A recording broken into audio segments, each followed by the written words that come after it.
Hello, and I'm SlimMonster, aka Colton Cass, and welcome to another episode of Slim Monster the Witch Talks. I know that's kind of a wordy.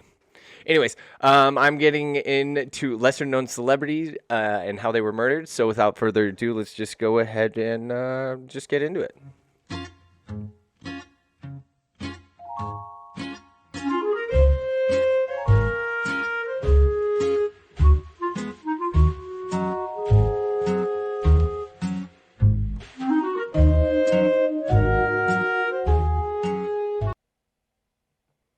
All right. The life and death of Phil Hartman. Phil Hartman was actually a pretty quiet, regardless of his work in television, and ultimately, the limelight he tried not to put himself in would ultimately be his demise of such a great dude. We'll just do a little recap and tell you who Phil Hartman was. He was born Philip Edward Hartman with two N's, later dropping an extra N on September, later dropping on that extra N. On September 24th, 1948 is when he was born. He was the fourth out of 8 children. That's a lot of children. The mother was Doris Marguerite, and Rupert Lobig Hartman was the father. Philip was born in Canada, but later moved to the United States when he was just 10 years old, and was mainly just an American. I believe they moved to like the California area, lived a good life. We'll zoom in. Pretty much, Phil Hartman was pretty well known by the 80s and early 90s. In 1986, he joined the cast of Saturday Night Live and stayed for 8 seasons, leaving in 1994. He won an Emmy for his work in Saturday Night Live, and Chris Farley said in an interview it praised him and called him the glue of Saturday Night Live, which is pretty nice. Obviously, Chris Farley would later pass on. I think that same year, actually, that he passed on. I don't remember. Anyways, he later went to become Troy McClure on The Simpsons. One of my most favorite voices is Troy McClure on The Simpsons. I'm Troy McClure. I can't do it as good as he did, but man, it's just like one of my favorite voices. So funny.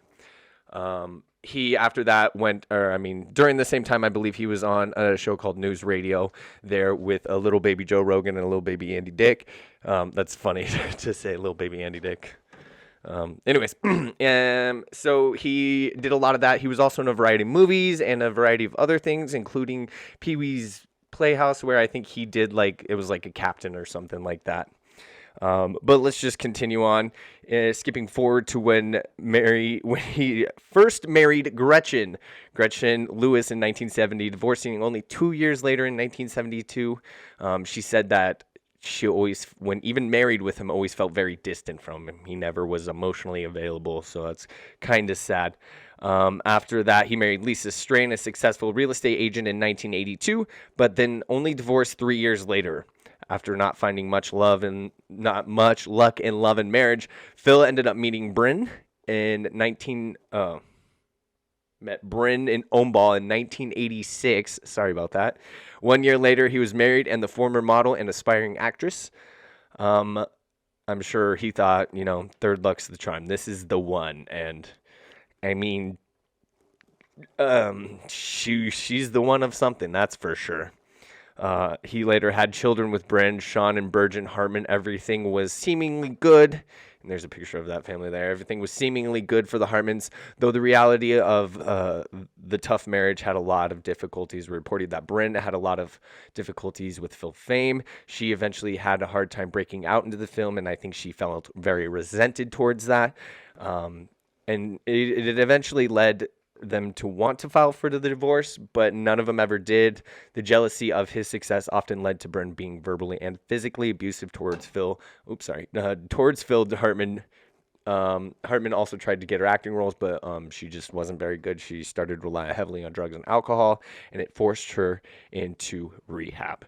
And it became very difficult then, her having such a problem with cocaine and prescription drugs and alcohol, that she would be in and out of rehab for quite a bit. However,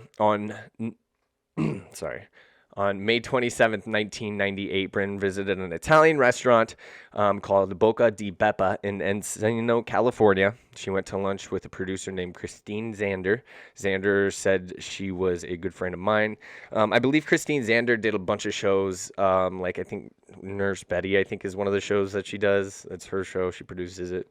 Xander said she was in a good frame of mind. Both women had a few cocktails, enjoyed their meal, and then when Bryn left, she returned to her home. When she did get home, she and Phil, I guess, got in a heated argument. After the argument, Phil was exhausted in the exchange and decided to go get some sleep.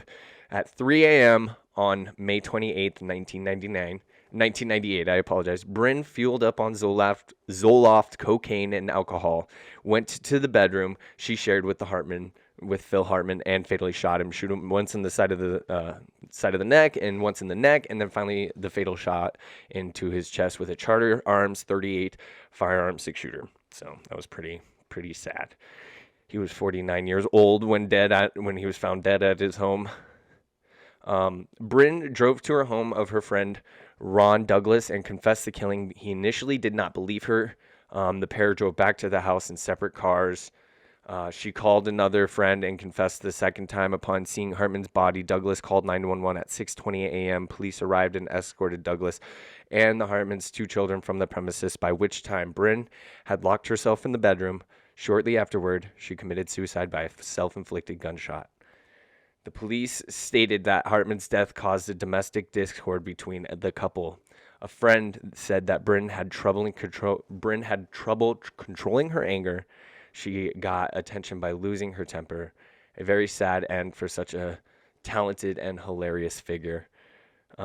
It is truly, truly sad. I mean, imagine a world if he was still today. Imagine the comedy that we'd probably get to have out of him. So it is very unfortunate. And I do want to just let everybody know, if you guys are dealing with, spouse or marital abuse or anything like that, or domestic violence in general, I please ask you to reach out and contact 1-800-799-SAFE or 1-800-799-7233.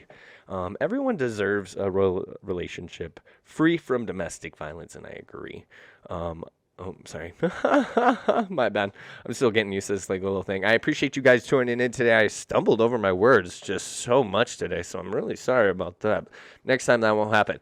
I appreciate you guys tuning in with me today. I have new episodes every Tuesday. I'm now going to be starting a new project. It's a little photography project, so I'd really appreciate you guys if you guys checked out all my stuff. My Instagram is going to be loaded with those pictures. I'd really appreciate you if you checked them out. There's all that information again. Cult of the Occult for Twitter, TikTok, and Instagram. Facebook is at Quote and Cast Makes Art. You can find me on Twitch TV and YouTube at SlimMonster the Witch.